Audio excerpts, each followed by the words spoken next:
Hello, everybody. Coming to you from France this week. Back here taking care of some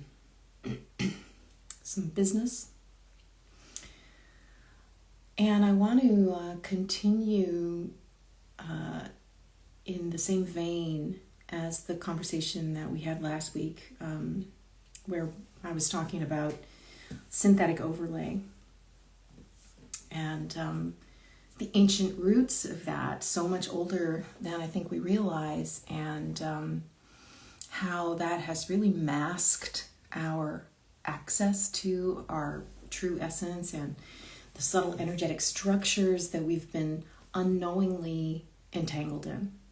So we talked about that last week, and today's transmission is kind of carrying the next wave of that. I want to point specifically to ways in which we get entangled through consent and contracts, and how to recognize the inversions in creation. So welcome. Thanks. Nice to see you here, those of you who are joining. So we're moving now from recognizing the imposition to reclaiming our inner authority. That's always been there as a possibility, but if you don't see the imposition, you're not aware that you can stand in your own authority.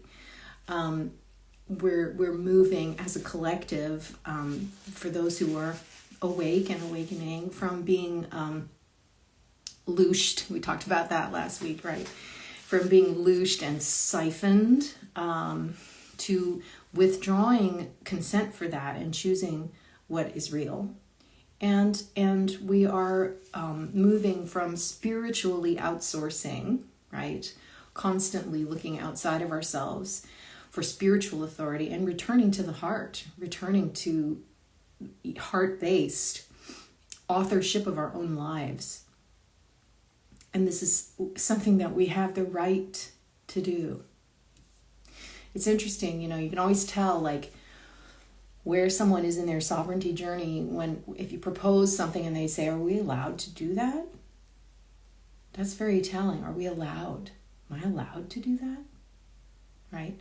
I mean, barring breaking common law, of course, natural law, we are allowed. Of course we're allowed. We are the creator. We are the creator being. You are allowed, of course, to determine your own path, your own life. You are allowed to take back your sovereignty. If you're asking if you're allowed, it's because you've lost the sense of your sovereignty, of your being a sovereign creator. And I'm speaking from my own experience. This is the journey. So I want to guide us deeper into the architecture of inversion, not to provoke fear, because I never am, here to provoke fear, but I want to awaken clarity in all of us, because you've got to know what you're dealing with if you want to be effective, and if you want to remedy in your own life the situations where you've given away your power. You need to be able to name what's going on and what you're facing, what you're dealing with. That's a pivotal choice point, right? Between illusion and living in illusion, being afraid to see the truth in front of you, and moving into truth and dealing with reality, real reality, and that's our choice, and we have to decide to make that choice, to be willing to see fully what is, and that applies to our own lives on the personal level, and it applies to us on a collective level, and it applies to our own circumstances, and it applies to the global circumstances that we all face, whether we are fully aware of them or not. So we didn't arrive into a neutral field when we came here. We were born into a reality that was already coded with inversion, right? Where almost everything presents itself as good or true or divine is actually a mimicry. first realization, like, oh gosh, okay. It's baked into the matrix here. But we can get clear about that, and we don't have to be afraid of it. If we just observe, we'll notice that many, many systems that are surrounding us that claim to protect life actually often harvest life force. Okay, one example would be, unfortunately, child protective services. So we've started to realize that although there are, of course, good people in every organization, the compartmentalization of systems and institutions means that a lot of people don't realize what they are actually in service of. And we've been able to see in many different cases how the services that are supposed to protect children are actually implicated in their trafficking, for example. That's a very sobering reality to come face to face with. So that's a classic inversion, right? Institutions that claim to guide people to God, right? And actually redirect that devotional energy into worship, right? Or hypocritically and cynically glorify themselves or power and or money and or all of them, right? I mean, we can see very obvious examples of that nowadays. And laws that claim to ensure the rights of citizens that actually presume our debt and subjugation, all right? And then you realize that those laws are not actually to help you. They're to keep you in place, to keep you in ignorance of your authority, of your sovereignty, in ignorance of the fact that there is another way of doing things. There is another way of doing things. And you don't have to be allowed to do it. You choose, you decide to do it. When you see that the reality that we were born into is not neutral. Not neutral.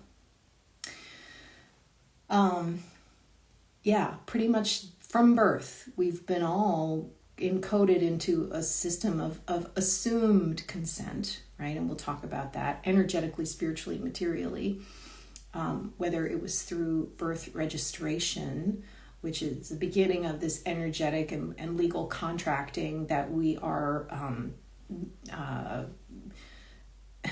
we didn't consent to consciously, because we can't, because we're babies, obviously.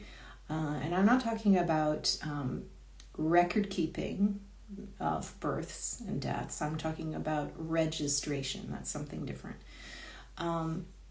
Religious initiations that happened to us because we were just babies and didn't choose those things, that are actually soul binding rights that go across lifetimes, and the education systems that are, entraining innocent minds into self-policing compliance and two-dimensional, flat thinking instead of true spirit of investigation and true critical thinking. So we didn't consciously choose any of this, but our unconscious participation in those systems still counted as agreement. And this is because of the way the universe works. We got unwittingly involved with control systems through our trust, through our innocence, through our not knowing, and unwittingly became implicated in those systems. But do not despair, because that can all be reversed. The currency of control is consent. The currency of control is consent. And consent is not just legal. It's energetic. It's energetic currency. So we need to all pay more attention to where we are consenting, where we have consented, whether we are consenting consciously but without knowing all the details, or unconsciously or by presumption. Okay? The systems rely on presumptive consent, presumptive agreement. In the universe, whatever you give your energy to, you authorize. Because you are the creator. We are the creator. We are that powerful. So whatever we give our energy to, we are authorizing, we are consenting to, we are saying yes. But we don't really realize the consequences of that because we've never given ourselves credit for the power that we have because we've always been told that we're powerless, right? It's very twisted. Classic inversion. So let's distinguish between true consent and false consent, all right? True consent is given freely from a state of presence where you know what you're getting into, where you are aware, where you are aligned. And then false consent is extracted from you through fear or trauma, through trickery or some kind of deception, through confusion, through emotional bypass, through sheerly not knowing. That's trickery and deception. So, just thinking of examples of energetic consent that we don't necessarily take seriously enough for the power that they actually have over us, right? Because if you are not the authority, if you are not authoring consciously, then whatever you authorize has power over you because you're not aware, right?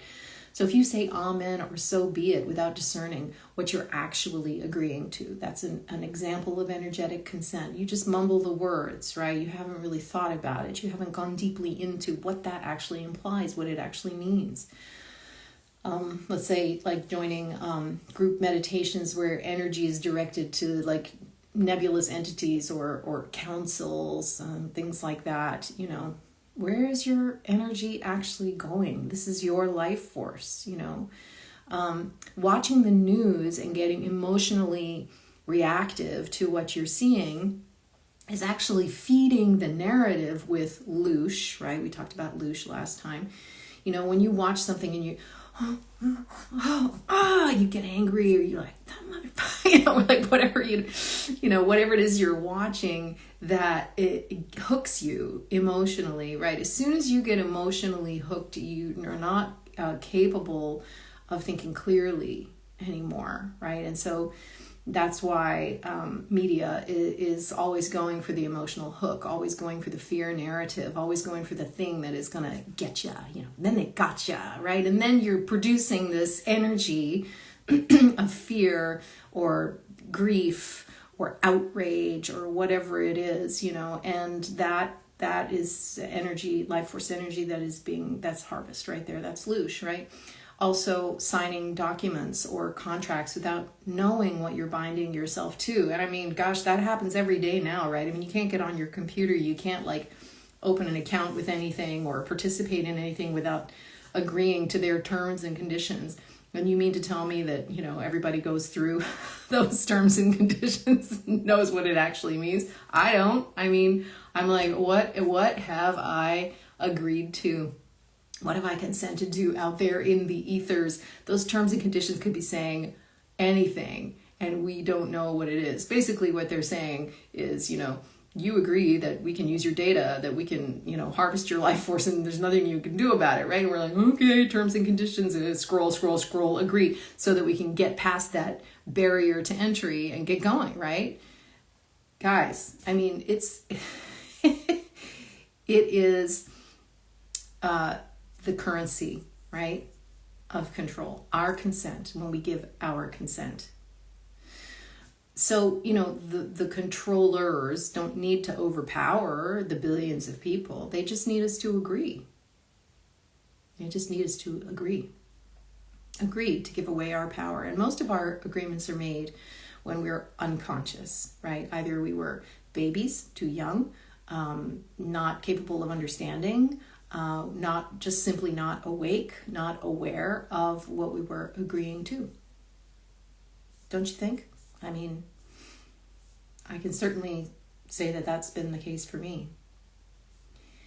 So let's look at that. I mean, let's look at what we're consenting to, what we are agreeing to, because whatever we agree to, we give our energy to, we authorize, and it very often is not the best thing for us. That's putting it mildly. So this is possible because we live within a structure of inversion. Inversion is the key technology of the matrix, isn't it? It flips everything. It flips the natural into the unnatural. That's the inversion, right? What is meant to be natural becomes unnatural. What is meant to be good for us becomes bad for us. I was saying earlier, devotion becomes worship, and that's looshing. That's when we give away our energy. Things that are supposed to heal us become poisonous to us. For example, food. All of our food, the whole food industry. I don't need to tell you guys what's happened to our food, our water, our air. The things that are supposed to nourish us have been turned against us, right? That's the inversion. Physical contact was, not so long ago equated with death, and you were not allowed to go and see someone close to you who was dying or ill for the fear that you might kill them with your presence or your touch. Healing touch and the presence of loved ones was turned into a negative thing, equals death. Crazy. Spirituality is turned into commodity. You get people hawking spirituality for money. You get, what else? Like natural cycles that are inverted into these artificial control loops. Rather than being able to listen to the true cycles, right? We get entrained by the cycles that are imposed on us. And so instead of, benefiting from the nourishment of natural cycles and being able to listen to our bodies and listen within, we get entrained into artificial cycles that are not in harmony with our being, with our true being. There's everything is flipped in the matrix, and that's why we have to question everything, because what we assume is good for us is not always good for us. It's a terrible thing to have to come to terms with, but it's necessary. It's necessary. Someone close to me recently asked me, knowing all that you know, how do you get out of bed in the morning? Aren't you just depressed? I'm like, no, I'm not. I feel better than I've ever felt. I see clearly. And when you see clearly, you start to come back into your own authority. You realize this whole thing is a game. It's a game. And I can be at cause in the game instead of being at effect, right? That's the big difference right there. And your power comes back to you, and you realize, I'm the creator here. Every single one of you is the creator. I determine how this is going to go. That's the power that I have. And instead of that power being used against me because I was unconscious of my power, now I am conscious of my power. I know who I am. And now I am going to be at cause. I am going to be at origin, at issue of everything, right? Then they can't touch you. So, when we are subjected to inversion, whether it is, the light, the false light that is used to blind or to seduce, whether it is, service used to extract your energy, this idea of being in service, which is a beautiful truth, right? When you're here to serve others, but it gets twisted and turned into, extraction of your energy, where people are in service without, being whole in and of themselves. They end up depleting themselves, whether it is through this concept, ascension as a concept that is kind of dangled in front of us as an escape, rather than integration here, now, in this vessel, on this planet, right? However this inversion is operating, it creates in us a kind of spiritual debt because we feel like we're never enough. We're constantly working on ourselves to earn our worth, to get a pass to the next level of spirituality. That's, how we think when we live with hierarchy baked into the system. We're seeking an outside authority to grant permission for our evolution, right? So we when we operate that way, we're operating in debt, right? We unconsciously believe that we are somehow debtors. And this, of course, ties directly into the illusion of material debt and legal fictions. Living beings are reduced to persons. And if you didn't know, a person isn't the way that words have been twisted, inverted, is very deliberate. The word person in law, in the legal sense, means something very different from what you and I think it means when we're talking just like human beings. A person we think is a human being. In the legal sense, a person is a corporate entity. Look it up in Black's Law Dictionary. All right. So our sovereignty gets exchanged for privilege under statutory law. So what is innately ours by natural right, we end up seeking permission for as a privilege when it's something that actually already belongs to us. Very tricky, very, very tricky. The original contract of our divine inheritance is completely forgotten, right? It's been totally turned upside down. So we get entrapped in these energetic and spiritual contracts, not because we're stupid, but because we were born into this system where it's already baked into it. You don't even have a chance as a baby to be like, no, I don't agree. You can't, And so you have to wake up inside it and be able to see it so that you can extricate yourself from it. And that is the whole purpose of my talking about these things, right? We need to talk about these things so that we can start to see the outlines, the faint outlines of the cage that we're in so that we can get out of it, right? It's not about, oh, it's so depressing, doom and gloom. No, this is amazing. This is amazing. You chose to come into the most sophisticated game in the entire universe. It doesn't get more sophisticated than this game. Wow. You are a badass. Wow. It's fun, right? When you start to realize, I see what's going on here. Oh, this is very good. You guys are good. You guys are very, very good. But I'm going to figure this out, and I'm going to stand in my authority again. And there's nothing better than that feeling, you guys. Nothing better than that feeling.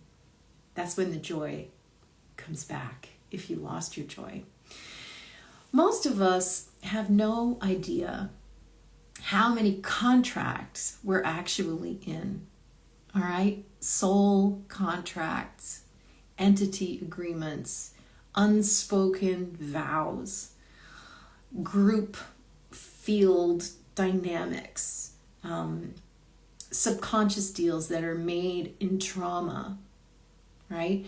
But you find out about a contract that you might not have been consciously aware of. You find out that you were in a contract when you break it, right? When you attempt to break it, then the people around you will let you know that you were actually in a contract by reacting to your attempt to leave that contract. Have you ever noticed that? Right? It's very noticeable in families. Like, we all have our role in the family, and if somebody changes their role, then the whole family's like, what are you doing? You're supposed to play this part in our family, right? That's how we notice, okay, I guess I agreed to play this role. I agreed to be this person, but what if I'm not? That's when you notice that there were unspoken agreements there, right? We also impose contracts on ourselves with words and vows, because we have no idea how powerful we are, and whether these words are spoken or unspoken, they have an effect on the universe. They have an effect on us. We cast spells over ourselves by the words that we constantly repeat, by the thoughts that we constantly think, right? And by the agreements and the vows that we make in situations that, mark us for one reason or another. I will never let myself love that deeply again, right? You've had a heartbreak and you terribly hurt and you wall your heart, and you say to yourself, whether you're aware of it or not, like, I'm never going to let myself go that deep again, right? I can't afford that. I'm never going to, right? I can't experience that pain again, right? We see this all the time, or the person who says, I'll carry this pain so that nobody else has to, right? I can handle this, and I'm going to take this on myself because I want to take it away from other people. I don't want them to feel this pain, so I will carry it myself, right? That's a vow, that's a contract that you make in life to carry a burden, right? Or I owe life. I owe God. I owe the universe because of the terrible thing I did, because I'm sinful, because I'm bad, because I'm wrong, right? Religious programming or, something that happens, trauma, and we make these vows, these contracts with the universe from these very deep places, and we don't even realize the power of our words to bind us or to free us, right? That's the other option that we have. These contracts were not made because we're bad, because we're stupid. No, they were made for us to survive or to belong or to be safe, right? But they no longer serve the soul's evolution beyond a certain point. Then it's time to examine the contracts, the agreements, the vows that we've made, and to let them go. So, the material structures that exist out there, government, finance, religion, et cetera, are expressions of these energetic templates that are baked into the matrix, as within, so without. And so we have to, the way that we exit these structures begins within ourselves, right? It doesn't start out there with outside external action. It starts in here. It is a decision. It is a realization. Okay, right? I'm going to stand. I'm going to stand for me. You have to start to see what's going on, and then you choose. You decide whether you want to remain in those agreements, in those contracts with the matrix, and lots of people do, and that's okay. Well, that's what they're doing this time, and there's no, everybody's on their own evolutionary arc, right? If you are at the point where you want to exit the matrix, then it starts inside yourself. I created a whole program called Exit the Matrix, which is all about that. It's all about recognizing where I have contracts, where I have agreements, where I'm using words in a way that is actually binding me to the matrix rather than setting me free, right? It's a fascinating study of how reality, or this reality, is constructed. So, the path of exiting the matrix begins by locating where you have given away your authority. You begin to withdraw your consent from all that is false, right? You start dissolving old agreements that are no longer appropriate, right? You can do that. When you've outgrown something, it's natural to say, this doesn't fit anymore, I'm going to dissolve it. from a place of love and peace, peacefulness, right? So we're not fighting anything, dissolving old contracts in presence, in truth. It feels good to do that. And self-authorizing, right, through our heart, and self-authoring reality, your reality, from your heart. It is absolutely possible to do this. Spiritual sovereignty is not a concept. It's not an idea. It is a frequency. It's a posture. It is a posture, a status of natural authority, where you choose and you decide how things are going to go. Now, that doesn't mean that, we're never dealing with circumstances that are beyond our control, that we're never dealing with challenging situations. Of course we are. But we're dealing with them from a totally different space of consciousness, space of awareness. And so, spiritual sovereignty comes first. It comes first. And once we restore this frequency inwardly, then yes, it's natural that material sovereignty should follow. And then we move into a new world, a new way of operating in the world. That's something I'm working on personally, myself right now. We'll be able to talk more about that later, when it's more embodied for me. So I want to invite you to reflect on this for yourself now. Like, where am I still waiting for permission? Right? Where am I tempted to ask, am I allowed? Am I allowed to do that? I love asking myself that question now. Because I'm like, okay, where am I still, without realizing it, externalizing authority? Where am I afraid to stand on my own 2 feet? Right? So, where am I still waiting for permission? Where am I in a contract?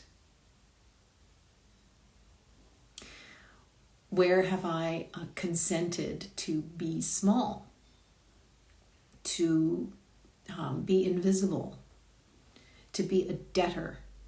I owe this.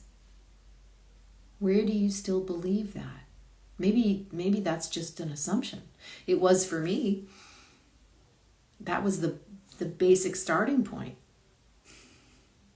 Being a debtor. And I'll always remember what my amazing teacher Satyavrati said to me many years ago.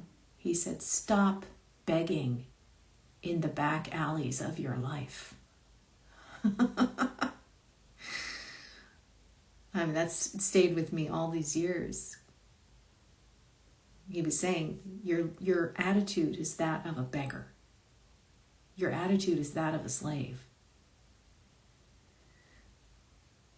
Right? So you reauthorize yourself, not from a place of inflated ego, but from your natural authority. When you reauthorize yourself from your natural authority, it doesn't feel like an ego trip at all. It feels like the most natural, grounded thing in the world. It's very calming. It's very soothing. Sovereignty, real sovereignty, is peaceful. Yeah, you're not in a fight with anybody. You're not battling the system, right? Even if you consider yourself to be a truth warrior, the real warrior, the spiritual warrior, carries the sword of truth, right? And that does all the work for you. Hello. So, where am I still waiting for permission? Where am I still asking, am I allowed? Where have I consented to be small, to be invisible, to be a debtor? Where do I have contracts that I'm ready to dissolve, agreements that I've made, whether they were conscious or unconscious, that I'm ready to let go of, that I'm ready to close with, from a place of peace and love and gratitude? for everything that it taught me. It's a very, very powerful process. You don't have to even remember every agreement that you made. You don't have to. I couldn't possibly remember all the agreements that I made, but you can reclaim your field, your whole field right now, right? By declaring that only what serves your soul's organic evolution will be allowed to remain, right? It's just like setting boundaries in your house, right? You don't let just whoever come into your house, right? And if somebody comes into your space, into your house, and disrespects you and starts throwing trash all around your house, and you're going to get them out. You're going to tell them to leave, right? It's the same thing for our energy field. It's just basic spiritual hygiene. Only that which serves my soul's organic path of integration is allowed to remain here. Everything else, out. Right? And you don't fight it. You don't do it from a place of fear. You do it because you know I'm the boss of my field. I decide. All right? That's it. It's very simple. We don't do these things because we don't realize we can. Or we think, oh, I'm just imagining that. Well, I mean, no. If it comes from the real place of authority, it works. You know how some people, just by their presence, just by standing there, just by saying that, everybody shuts up and listens, right? Okay. Right? Because they carry the command of that level of power. And it doesn't have to dominate or impose. It just is. Quietly is. Natural authority. You have that. You have that. It's within you. You just have to remember that it's there. Remember that's who you are. Remember who you are.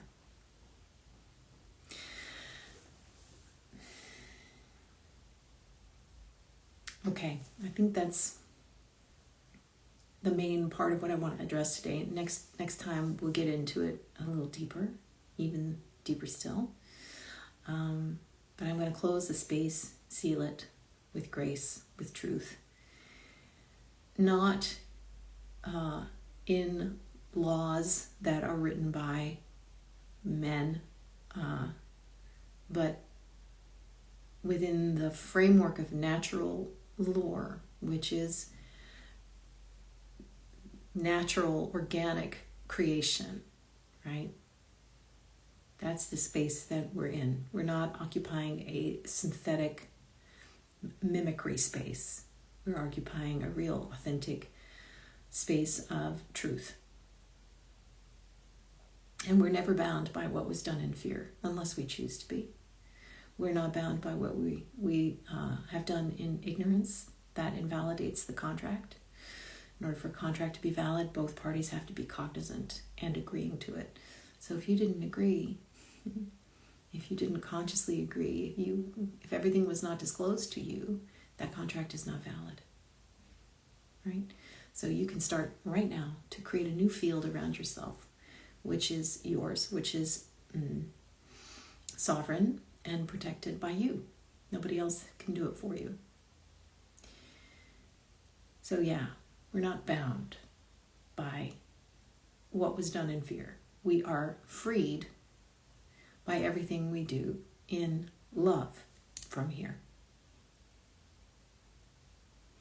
Thank you, everyone, for being with me today. Thank you for your listening.